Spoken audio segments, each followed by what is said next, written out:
Bonjour à tous, bienvenue à ce webinaire. Les données qu'on va partager aujourd'hui proviennent de 2 publications. La première, c'est la fiche économique sur le maraîchage sur toit qui a été publiée en 2020, que certains d'entre vous connaissent peut-être. Et puis, tout ceci est complété avec énormément d'exemples et de données par le guide de production agricole commerciale sur toit en milieu urbain, qui est en cours d'édition et qui va être lancé d'ici la fin de l'année. Alors, Marie-Josée, je te laisse la parole. Merci, Adeline. Alors, bienvenue à tous et à toutes. Alors, comme Florence l'a dit, je suis coordonnatrice et je suis aussi, surtout, agronome au laboratoire sur l'agriculture urbaine depuis 2018. Et depuis 2018, je travaille particulièrement à la ferme expérimentale du Palais des Congrès, c'est comme ça qu'on l'appelle. Alors, c'est une ferme qui est située, un espace de recherche de plus de 2000 mètres carrés, qui est situé sur le toit du 5e étage du Palais des Congrès, en plein centre-ville de Montréal. Alors, cet espace de production a été mis en place en 2012. Le laboratoire n'était pas présent. C'est 3 entreprises privées qui ont eu l'autorisation du Palais des Congrès de mettre en place un espace comme ça de production. Et l'objectif était relativement simple, c'est-à-dire on était au premier balbutiement de l'agriculture urbaine et ils se questionnaient à savoir si c'était possible de cultiver, faire de la production agricole sur un toit comme ça dans des pots. Alors, au tout début de la ferme, on l'appelle ferme même s'il n'y a pas d'animaux, là, on dit quand même que c'est une ferme. Alors, il y avait un essai, c'était un essai de 3 contenants différents. Alors, des pots de géotextile de la compagnie SmartPot, alors différents formats. Et il y a aussi des pots de plastique de 2 entreprises, soit Alternatif et Biotope. Alors, c'est un espace, depuis le début, la production, les denrées qui sont produites sur ce toit sont destinées aux cuisines du Palais des Congrès. Sauf, je fais une parenthèse, durant la pandémie 2020-2021, la totalité des denrées ont été distribuées à des organismes qui viennent en aide à l'insécurité alimentaire. Alors, tout est donné de tout ce qui est produit. Alors, on peut tourner.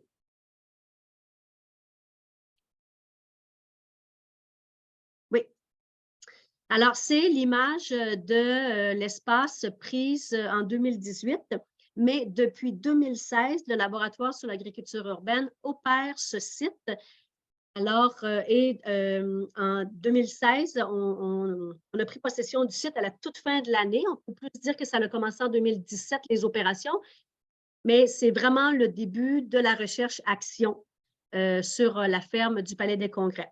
Alors, on va voir ce que je vais faire avant de tomber dans les chiffres. On voulait, Adeline et moi, faire un peu une mise en contexte et un peu l'historique de cet espace qui nous a servi vraiment à accumuler des grandes quantités d'informations qui se retrouvent, comme Adeline l'a dit, dans le guide, que vous pourrez mettre la main dessus très rapidement. Alors, espace de 2000 mètres carrés, 5e étage, un peu enclavé, c'est-à-dire qu'on voit sur la photo de droite le mur du 6e et du 7e étage, ce qui fait que c'est un espace où au niveau du vent, c'est assez restreint, mis à part un corridor le long de la rue Saint-Antoine, complètement à gauche, mais c'est un espace de production très chaud. Je ne tomberai pas dans les données parce que dans un autre webinaire, vous pourrez les voir. C'est quand même un enjeu, alors des chaleurs très, très élevées. Dans ce cas-ci, on est plein sud, alors c'est vraiment un site exposé avec une exposition optimale pour la production agricole.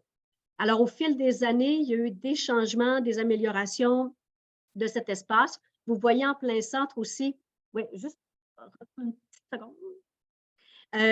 Vous voyez le projet vertical des infrastructures de métal où on a fait l'essai pendant plusieurs années de l'agriculture verticale sur des feuilles. La prochaine photo montre la ferme expérimentale en 2021. Alors, ça a vraiment assez changé. Vous voyez dans le haut le vignoble. Alors, 80 pieds de vigne qui sont le projet de Véronique Lemieux de Vigne-en-Ville. Et ce qu'on a fait au fil des années, pour être le plus précis possible dans l'accumulation de nos données, c'est qu'on a délimité cet espace en 5 zones. Alors, A, C, D, E, G. Alors, c'est des zones à haute densité qui nous permettent de faire dans lesquelles on fait de la production. Alors, voilà. Alors, les zones varient entre 25 mètres carrés et 128 mètres carrés. On peut changer. Alors, quel était l'objectif de cet espace de production? Pourquoi le laboratoire a décidé de l'opérer à partir de 2016? Alors, il y avait 2 objectifs principaux.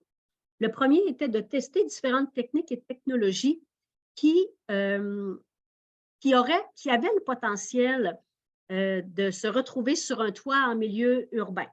Alors, technique, technologie, on a fait l'étude de la production agricole en contenant et la production agricole verticale. Le deuxième objectif, c'est surtout ça qu'on vient vous présenter aujourd'hui, c'était d'accumuler des données afin de documenter l'agriculture urbaine sur un toit. Et lorsque je parle de données, je parle de temps de travail, de rendement et de coût de production. On tient à mentionner aujourd'hui que lorsqu'on a commencé ce travail, particulièrement en 2018, il y avait 0 données disponibles et encore aujourd'hui, les données sur l'agriculture commerciale à haute densité sur un toit, il n'y en a pas ou très, très peu. Alors, on est encore au début, il y a encore beaucoup de choses à documenter. Nous, on a documenté l'agriculture verticale et en contenant, mais l'agriculture en mode intensif, au niveau des rendements, temps de travail, nous, on ne l'a pas documenté, mais on a quand même des données de nos partenaires. Ce que je veux dire, c'est qu'il y a encore plein de choses qui restent à faire, beaucoup de données à acquérir, mais on partait de vraiment 0. Alors, ce qui a été fait plus particulièrement, alors au niveau vertical, les données de vertical ne se retrouvent pas dans le webinaire aujourd'hui. Par contre, toutes les données de production, de rendement du système vertical se retrouvent dans le guide. Ouais. Alors, production verticale, c'est surtout les images que vous voyez dans le bas.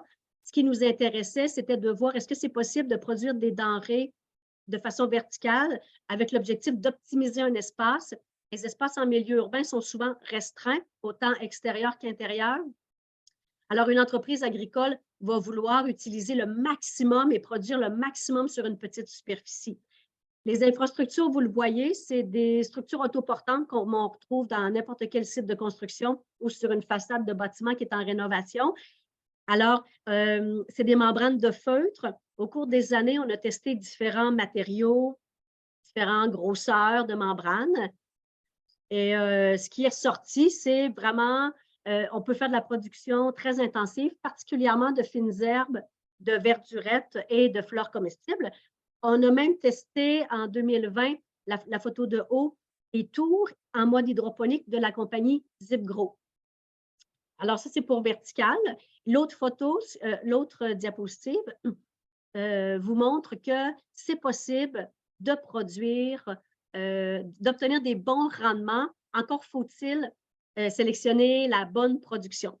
Alors, ce que vous avez dans le haut, c'est du basilic rouge. Alors, pour tout ce qui est fines herbes, ce que vous allez voir dans le guide, c'est que c'est même favorable, c'est préférable de produire de façon verticale que d'utiliser de la superficie au sol pour tout ce qui est fines herbes. C'est aussi très beau, bien entendu, pour des entreprises, Adeline va en parler un peu plus tard, qui font de l'événementiel. Au niveau des contenants, alors on a poursuivi ce qui avait été fait au début. Alors, 2 types de contenants en géotextile de différents formats et les pots en plastique rigide de la compagnie Alternatif. Je dois dire que la technologie des bacs alternatifs n'a pas été utilisée. Alors, on a installé un système d'irrigation partout. Alors, même si vous voyez encore les tuyaux, la technologie alternative n'a pas été utilisée. Alors, vous voyez que la densité est quand même très importante. Et on voulait savoir si c'était possible, hein, vraiment, au niveau commercial, de produire des bonnes quantités dans un bac. On peut continuer. Alors, le deuxième objectif, c'était d'accumuler des données pour documenter la production. Mais comment on fait pour accumuler des données qui puissent être probantes, utilisées ultérieurement? Alors, on a pris 2 décisions, c'est-à-dire augmentation de la densité et l'augmentation de l'espace en production. Et pourquoi on a décidé d'augmenter l'espace en production, mais en contenant et non pas vertical? C'est tout simplement que, d'un point de vue réaliste, les entreprises qui vont décider de s'établir sur un toit, les chances qu'ils produisent en contenant ou en plein sol sont beaucoup plus élevées qu'en mode vertical et que produire de façon verticale comporte une contrainte en ce sens qu'on ne peut pas tout produire. Alors, produire certaines solanacées, des tomates, des poivrons, des aubergines, des concombres dans les feutres, dans le système actuel, nous apparaissait extrêmement difficile, voire impossible. Alors, on a vraiment décidé de miser sur la production en contenant. Alors, vertical, ce que vous voyez, la photo de droite avec l'encadré rouge, c'est toute cette portion du projet qui a été retirée à la fin de 2019 pour faire place à une nouvelle parcelle. Pardon, on peut regarder sur l'autre. Alors, c'est ce que ça donnait maintenant. Vous voyez que la partie de droite est complètement retirée. On a quand même gardé une partie sur feutre, mais on a mis on a surtout misé sur le contenant. Alors, il fallait repartir de zéro et bien entendu, ça implique tout le système d'irrigation et toute la configuration de l'espace. Alors, l'autre modification qu'on a apportée au site, au-delà de l'augmentation de l'espace en contenant, c'est au niveau de la densité. On peut tourner. Alors, comme on perdait des superficies du projet vertical, on s'est dit, ben, on aimerait quand même obtenir les mêmes rendements. Alors, au cours des années, on s'est toujours mis dans la tête d'un entrepreneur, d'une productrice ou d'un producteur agricole, qu'est-ce qu'il ferait? Je perds des superficies verticales, mais je ne veux pas nécessairement diminuer mon rendement. On a donc décidé de doubler les membranes. À partir de 2020, nous avons cultivé de chaque côté des membranes. Ce qui fait qu'on a perdu de l'espace. Au niveau des rendements, on n'a rien perdu. Les rendements étaient similaires. Et on a fait une meilleure utilisation de l'espace. Pour ce qui est des contenants, la photo suivante nous montre une photo avant et après. Alors, la photo de gauche, vous voyez, c'est vraiment la mise en place en 2012. Les pots étaient distancés avec un peu une configuration très design. Il y avait une notion aussi, il fallait que ce soit beau. Nous, on s'est dit, oui, il faut que ce soit beau, mais il faut surtout que ce soit le plus calqué sur la réalité possible. Alors, on a ramené les pots, on a refait les rangées, on a augmenté le nombre de plants au mètre carré et bien sûr, on a uniformisé les productions, c'est-à-dire par bloc de laitue, de tomates, etc. C'est beaucoup plus près de la réalité et c'est beaucoup plus facile à opérer pour une productrice et un producteur. On peut changer. Et finalement, au-delà de changer un peu la configuration de l'espace, on a voulu reproduire un modèle de ferme existant au sol parce que si vous avez la chance de parler à des gens qui font de l'agriculture sur un toit, c'est des agriculteurs, exactement comme ils s'identifient comme des agriculteurs, des agricultrices, exactement comme quelqu'un qui fait de l'agriculture en zone rurale ou périurbaine. Alors, on a voulu reproduire un peu le modèle par l'intégration de couvertures de protection, des toiles pour prolonger les saisons de production. Aussi, nous, à la ferme du Palais, on a ajouté des tunnels flex. Certaines entreprises ont rajouté des serres et des tunnels chenilles. Nous, on est allé vers les flex et on a voulu diversifier notre production par l'ajout d'un verger de fruitiers, bien entendu. Dans notre cas, on est allé on a fait l'essai de groseilles, gadelles, oui, mais aussi des variétés un petit peu plus tropicales, comme la pêche, l'abricot et certaines variétés de kiwi. Alors, c'est comme ça qu'on s'est dit, c'est correct, maintenant, notre modèle ressemble bien à une ferme agricole et maintenant, on a dû se doter d'outils. Comment on a fait pour en arriver à vous présenter des informations aujourd'hui au niveau du temps de travail, rendement, coût de production? Le premier, le temps de travail, les gens qui travaillent au Palais des Congrès devaient remplir des feuilles de temps extrêmement détaillées. Alors, on va vous montrer un exemple maintenant. Alors, chaque personne chaque employé, et peu importe si c'était des temps complets, des bénévoles, des stagiaires, etc., à chaque semaine, vous voyez, à chaque jour, ils devaient marquer le temps de travail, c'était aux 15 minutes pour les différents projets. Alors, Cultivar, c'était le projet en contenant, vertical, et différents projets de recherche comme la valorisation des résidus organiques, les fruitiers, les vignes. On a eu plein de projets au cours des années. Alors, pour chacun des projets, et même il y avait des sous-catégories par projet, vous voyez. Alors, Cultivar, il y avait montage, démontage, plantation, entretien, récolte, prise de mesure pour les projets de recherche. Alors, ça nous a permis de savoir exactement combien de temps ça prenait pour faire le montage d'une ferme sur un toit, le démontage et toutes les opérations culturales associées à de la production agricole. Alors ça nous a beaucoup aidé. Le prochain outil qu'on a mis en place, l'outil, c'est seulement pour vous montrer que sur toutes nos plateformes, de toute façon, pas juste au Palais des Congrès, mais sur tous les sites, tout est pesé, voire compté, lorsqu'on peut compter, mais tout est pesé par variété et par section. Et chaque section, comme ici, vous avez la colonne D, A, B, C, D, on sait exactement la superficie qu'elle représente. Alors, vous voyez aussi dans le bas la photo des piments forts. Alors, chaque variété est pesée. Bien entendu, on ne fait pas juste un poids total. Alors ça nous a également beaucoup aidé à accumuler les données les plus précises possibles. Et finalement, au niveau des coûts de production, alors on avait les rendements et on avait le temps de travail. Alors, toutes les factures ont été comptabilisées dans un fichier Excel très simple, mais quand même, avec différentes catégories qu'on a créées. Et ça nous a permis de bien savoir quel pourcentage représentait un poste de dépense, comme ici, on voit semences, transplants, matériel de production, fertilisants, etc. Alors, toutes les factures depuis 2018 ont été comptabilisées pour ce qui est de la ferme expérimentale du Palais des Congrès. Alors, voilà, c'est comme ça qu'on peut aujourd'hui en arriver à vous présenter les diapositives suivantes. Et je passe la parole à Adeline. OK. Alors, moi, je vais vous présenter des coûts d'installation pour ces fermes. On s'est basé à la fois sur les données de la ferme du Palais des Congrès, mais aussi sur les données de partenaires.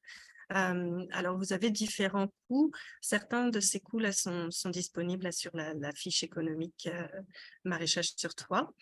Et puis, on a ajouté des nouvelles données là, de certains partenaires. Donc, ce qu'on constate, hein, c'est que le coût au mètre carré est d'environ entre 45 et 66 dollars pour des contenants en géotextile. Et dans le cas de caisses en plastique assez rigides avec un recouvrement géotextile, on est à plus de 200 dollars par mètre carré. Donc, il y a des variabilités qui existent, bien entendu. Ça dépend. Ce qui est inclus dans le coût, là, c'est la mise en place des membranes, les bacs, le substrat, le système d'irrigation, de fertilisation et puis la connexion en eau, en électricité. On a fait le même. J'essaie de... Voilà. On a fait un tableau similaire là, pour une installation de toit intensif. Alors, pour ceux qui ne savent pas ce que c'est un toit intensif, donc ce ne sont pas des contenants, mais c'est lorsque le substrat va recouvrir la totalité en fait, du toit. Sur une épaisseur là, qui va, dans les cas qu'on a étudiés, entre 20 cm et 30 cm. Et ce qu'on peut voir, hein, c'est qu'il y a une certaine variabilité qui est due au choix du substrat, au choix des membranes, système d'irrigation, etc. Mais qu'en gros, ce qu'on observe, c'est qu'on a des coûts au mètre carré qui va de 108, qui est le plus bas, jusqu'à 204. Et donc, tous ces coûts-là, que ce soit la diapo d'avant ou celle-ci, hein, ne tiennent pas compte des coûts de rénovation du toit, le renforcement de la structure en cas de besoin, ou bien l'aménagement d'accès au public, d'ascenseurs, etc. Tout ça n'est pas compté, mais c'est vraiment l'installation des parcelles. Et puis, en plus de ces coûts, mais on a un certain nombre d'équipements et ici, on voit un espace de travail.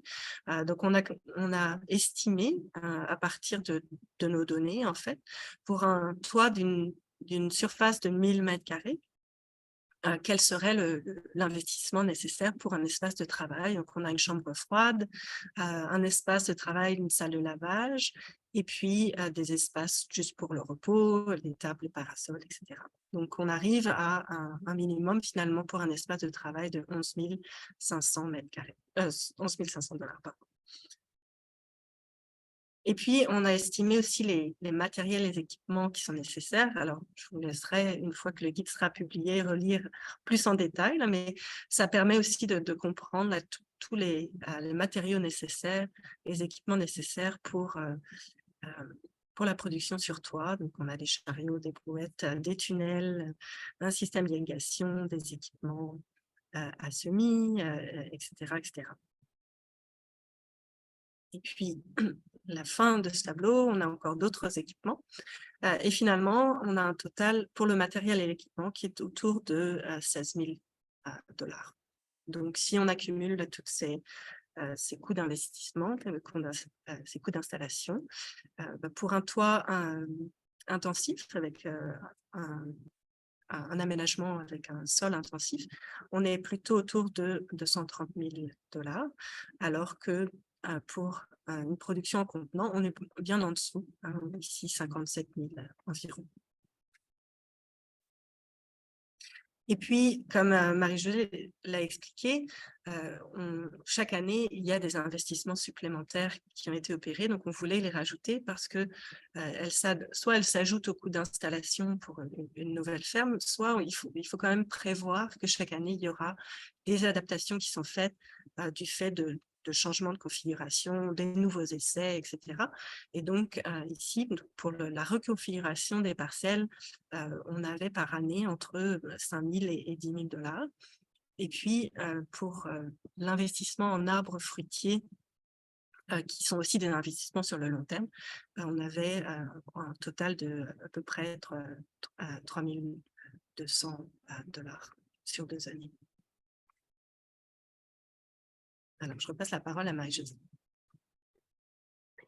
Oui, alors, au niveau des rendements, alors on va vous présenter les rendements de la ferme du Palais des Congrès ainsi que de 3 autres fermes. Bien entendu que les autres fermes ont demandé à ce que le nom ne soit pas présenté. Alors, et vous allez voir dans le tableau qu'il y a beaucoup de différences entre les rendements. C'est exactement la même chose comme des fermes maraîchères alors, il y a beaucoup de différences. Et qu'est-ce qui explique ces disparités? Au niveau climat, nous, on est à Montréal, il y avait des fermes qui étaient à l'extérieur de Montréal et même à l'extérieur du Canada. Alors, au niveau climatique, il y a des disparités, il y a des différences.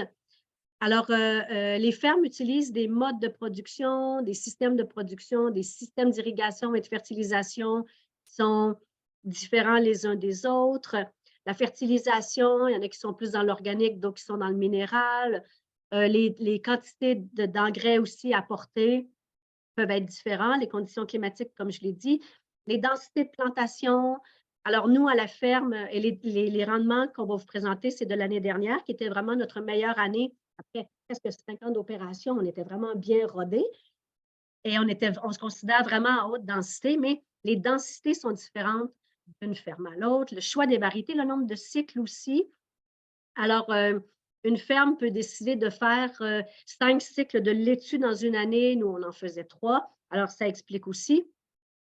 Présence de maladies, ravageurs, mauvaises herbes. Il ne faut pas sous-estimer la phytoprotection. Moi, en tout cas, j'entends souvent, on me dit souvent, ben, tu es sur un toit, tu ne dois pas avoir de maladies, d'insectes ravageurs. C'est tout le contraire. On fait face exactement aux mêmes enjeux. Et je vous invite, il y a un webinaire là-dessus aussi très intéressant. Et bien entendu, l'expertise de l'équipe qui est en place. Alors, pour les fermes qui ont travaillé avec nous, qui ont eu la gentillesse de nous partager leurs données, il faut savoir qu'il n'y avait pas de protocole établi a priori. Alors, on ne fait pas partie d'un réseau de fermes et on partage le même protocole avec la même prise de mesure. Nous, certaines variétés, on les a pesées sans le feuillage. Les autres fermes récoltaient et pesaient avec le feuillage. Alors, tout ça peut expliquer un peu la variation d'une ferme à l'autre.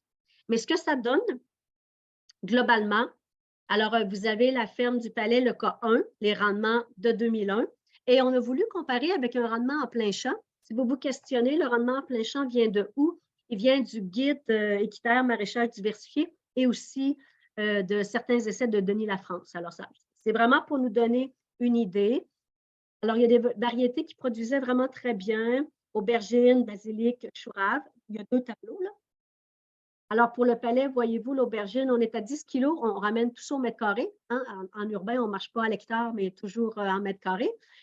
Alors, pour une production d'aubergine, 10 kilos au mètre carré, vous voyez qu'on est quand même dans nous qui avons produit le plus, versus un plein champ à 2,2. Au niveau du basilic, je tiens à mentionner que les fines herbes présentées ici ont été cultivées dans le système vertical.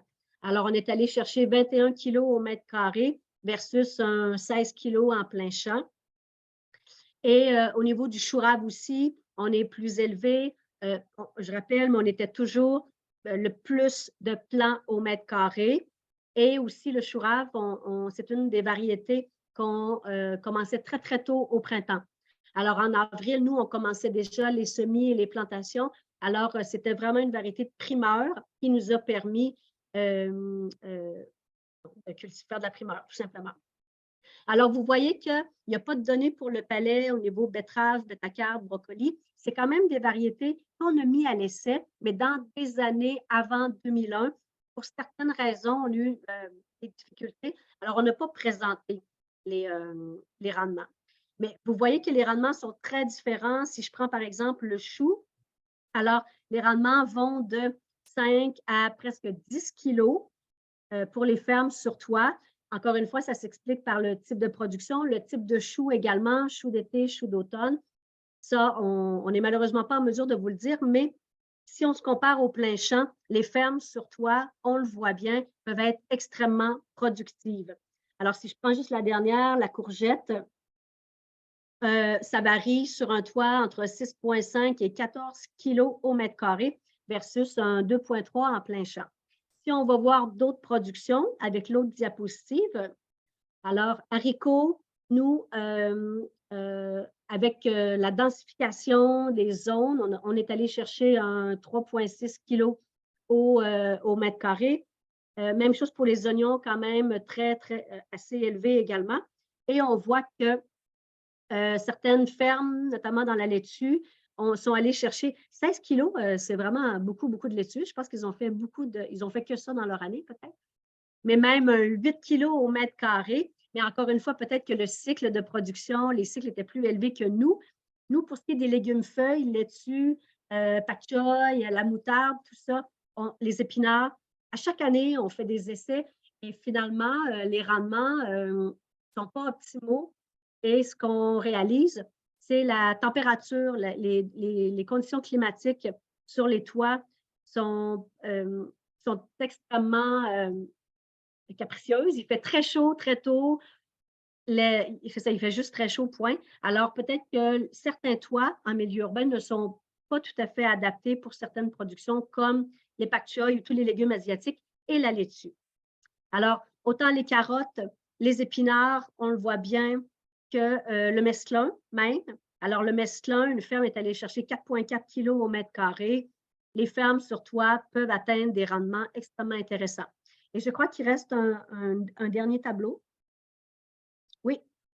Alors, voici, nous, les tomates, on est allé chercher, et la tomate au palais, ça inclut tomate cerise et la grosse tomate, on ne les a pas différenciées, tandis que d'autres les ont bien catégorisées. Alors, quand même, 11 kilos au mètre carré et un poivron à 4,5 kilos au mètre carré qui se rapproche vraiment de la production en plein champ. Alors, tous les rendements vont être disponibles également dans le guide, rendement de la production verticale également. Alors, je retourne la parole à Adeline. Alors, je vais vous présenter un petit peu les revenus agricoles. À la ferme du Palais, on a, au début de la Covid, un contrat avec le traiteur du Palais des Congrès qui prenait toute la production. C'est un cas qui est un petit peu atypique, mais on retrouve un petit peu cela, par exemple, dans le toit de l'IGA, qui est la photo du haut, où toute la production est vendue directement dans le supermarché. Ce qu'on constate vraiment pour les fermes qu'on a étudiées, c'est qu'il y a une réduction au maximum là, des coûts de mise en marché. L'idée, c'est vraiment de faire de l'ultra proximité. Là, on est à l'échelle du quartier, même de l'immeuble lui-même, pour aller réduire au maximum le temps consacré à la mise en marché. Donc, c'est ça qu'on observe. Alors, on observe de la vente directe sur place, restauration pour l'événementiel, pour des ateliers, des paniers de légumes, type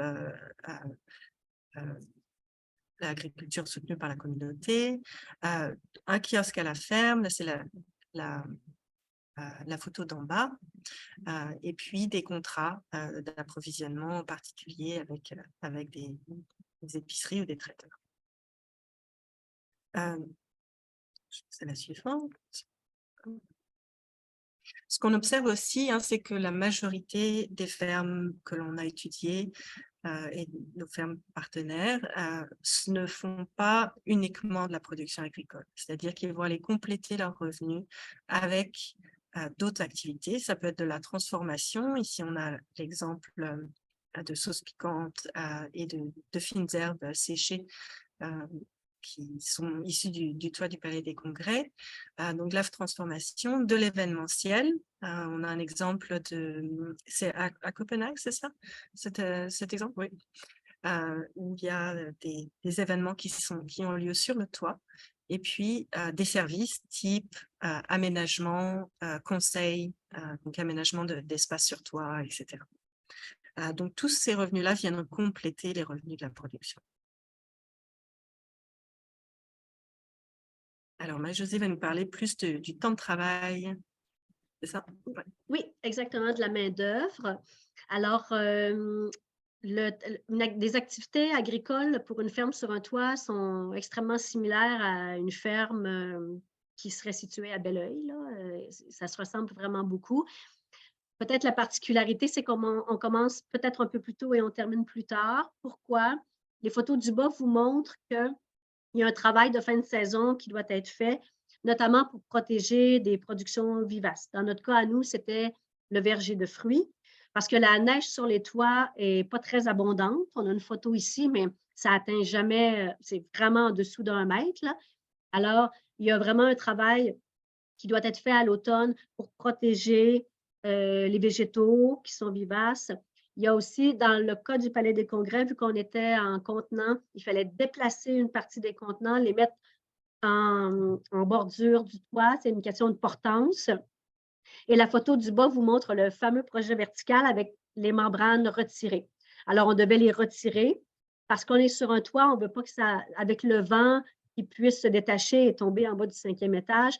Alors, tout ça représentait la main-d'œuvre, du temps de travail supplémentaire et ça nous amenait souvent à fin novembre, voire décembre. Et comme la neige est moins abondante, il fait plus chaud, on commençait facilement la mise en place. Alors, il y a le démontage et le montage au mois de mars. Et comme toutes les fermes, on faisait nos propres semis. La photo du haut nous montre le complexe de serre qui est situé sur le pavillon des sciences de l'UQAM. Alors, c'est là où on faisait nos semis à partir du mois de mars.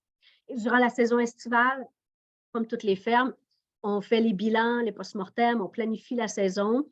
Bien entendu qu'on embauche lorsque c'est nécessaire et on fait la formation et on est à la recherche de financement.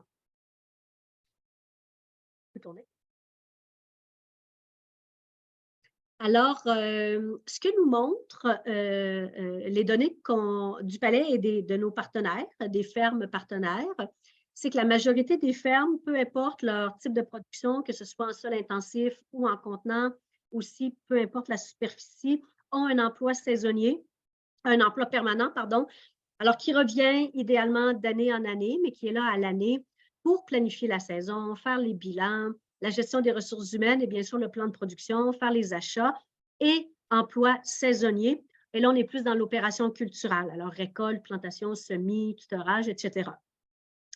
Alors, peu importe la ferme, on parle d'un employé permanent Saisonnier, vous voyez que ça diffère. Alors, ça va de 1 à 7 employés saisonniers. Les contrats de travail aussi sont très différents, entre 15 et 25 semaines. Et pourquoi 7 et pourquoi 5?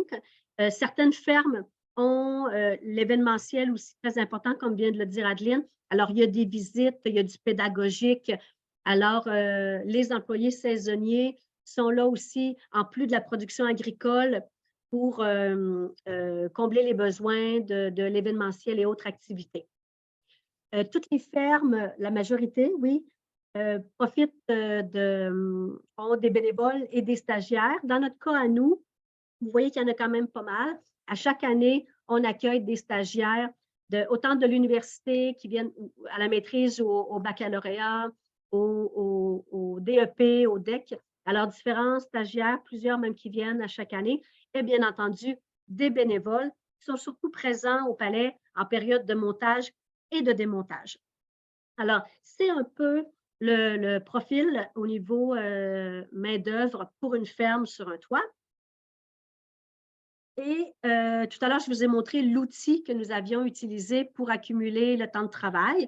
Ça ressemble à ça. Vous avez 2 colonnes. Alors, la ferme expérimentale du Palais des Congrès, tout à l'heure, et on l'a remis au mètre carré, et une ferme qui travaille également sur un toit. Alors, et on a séparé production en contenant, production sur feutre. Et vous voyez que la production en contenant est beaucoup moins exigeante. Alors, on parle de 0,96 heures au mètre carré, tandis que la production sur feutre, on est plus à 2h22. Et la différence est vraiment dans le montage-démontage.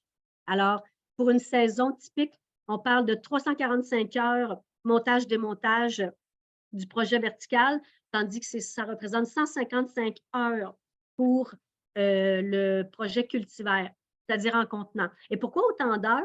C'est souvent le déplacement des pots, parce que c'est ce que ça veut dire. Alors, quand on déplace des pots, ça veut dire qu'on enlève aussi les lignes d'irrigation, il faut les remettre au printemps. Ça explique quand même 155 heures, c'est assez considérable. Au niveau de la plantation, c'est assez similaire, 146 heures versus 122 heures. Et la récolte, un peu plus élevée pour la production en contenant. Ce qui nous amène à un total de 1h45 par mètre carré pour une ferme d'à peu près 200 mètres carrés. Tandis que la ferme… 2000, tu vas dire peut-être. Oui, oui, pardon. 2000 mètres carrés. Pardon.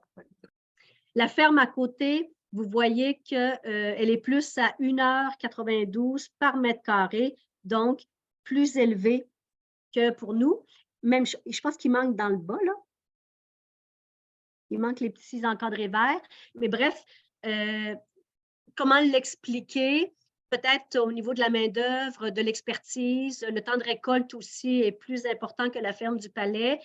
On a la chance au Palais d'avoir les gens qui reviennent d'une année à l'autre. Alors, l'expertise, Adeline le dit, est extrêmement importante à garder. On forme notre monde.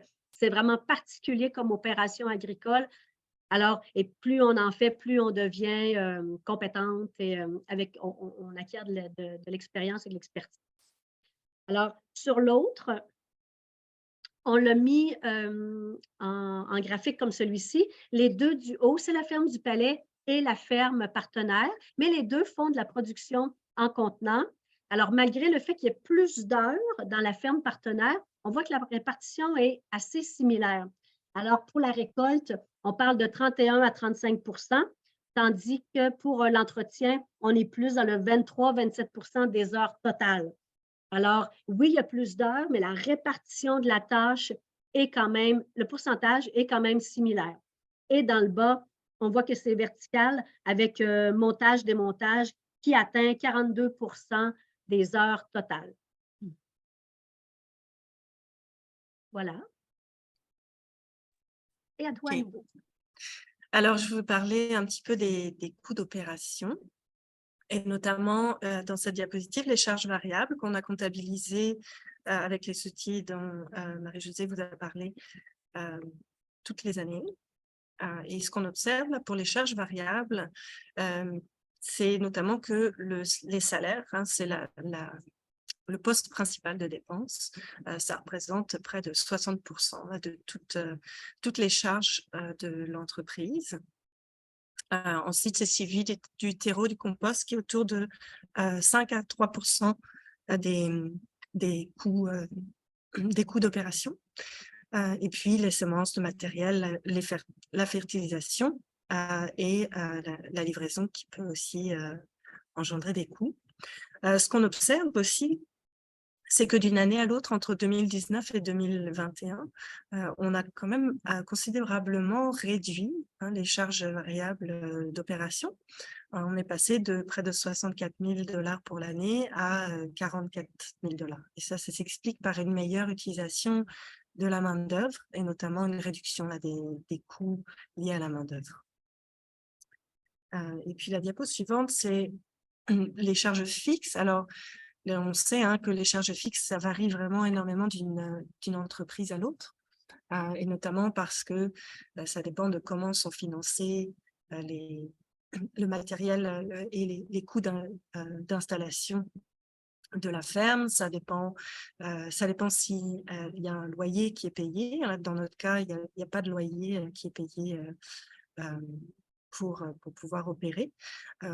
Et on n'a pas non plus indiqué les amortissements du matériel sur le long terme. Mais ce qu'on voit pour ces charges fixes, c'est qu'on est autour de donc entre 19 300 et 27 000. Donc ici encore, on a réduit avec le temps les coûts des charges fixes. On a mis dans nos charges fixes les salaires de gestion et de recherche qui sont un peu moins proportionnels en fait à la production, puisque ce sont des activités qui sont nécessaires quel que soit le niveau de production. Et le salaire de recherche, bien entendu, ce n'est pas forcément réplicable à d'autres fermes qui feraient moins de recherche. Alors, pour la planification, c'est utile de savoir quels sont les différents postes de dépenses.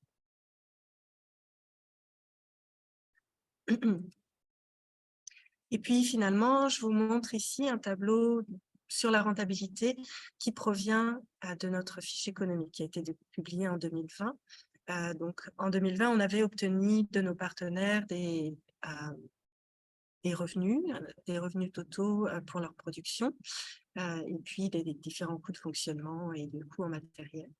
Donc, on avait réussi à développer ce tableau qui très sommairement donne une idée du profit ou du déficit lié à la production. Puis ce qu'on voit là, c'est la colonne qui est en bleu. On voit que la plupart des fermes étudiées ne généraient pas de profit avec la simple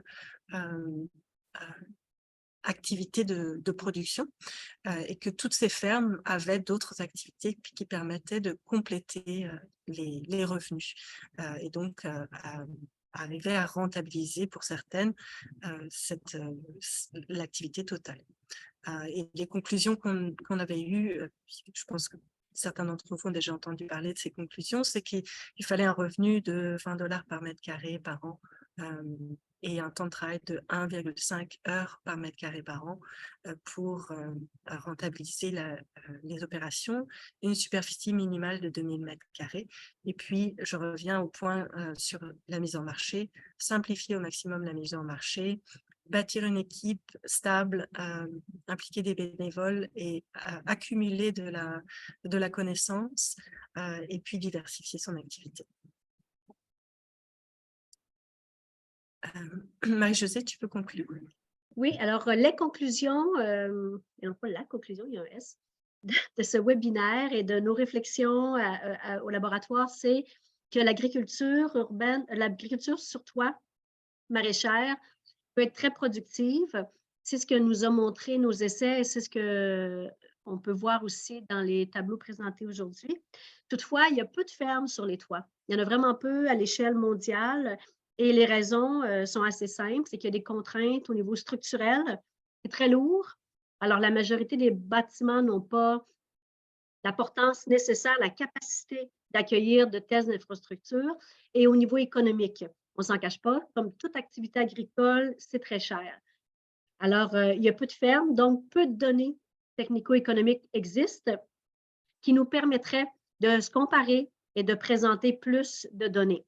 Alors, notre souhait à nous, c'est sûr, ça serait de former un réseau de fermes comme ça qui décident de s'établir sur les toits et partager un protocole commun, autant au niveau de la main-d'œuvre, des coûts que des rendements, qui nous permettrait d'avoir quelque chose euh, de plus étoffé, peut-être. Alors, c'est nos conclusions. Alors voilà, ça terminerait. Comme Florence disait, c'est une vitrine qui a été financée par le ministère de l'Agriculture et Adeline et moi sommes accessibles si vous avez des questions pour nous. Merci beaucoup.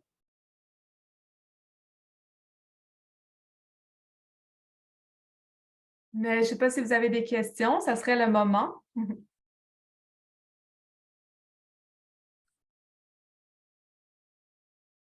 Sinon, vous N'hésitez allez pas tout à- lire ça dans le guide. Ouais. On est pour les questions. N'hésitez pas à allumer votre caméra si vous voulez prendre la parole ou bien mettre votre question dans le clavardage. Ils ne sont pas en avant, mais je vous laisse y réfléchir un instant. En attendant, je vais mettre dans le chat un lien vers tous les autres webinaires qui ont été et qui seront diffusés dans le cadre de la vitrine. Donc, il y en a 2 qui ont eu lieu déjà, puis le visionnement est possible, il est sur YouTube. Et également, on vous donne rendez-vous le 24 janvier. Le webinaire, ça va être la valorisation des résidus organiques et des minéraux sur les toits comestibles.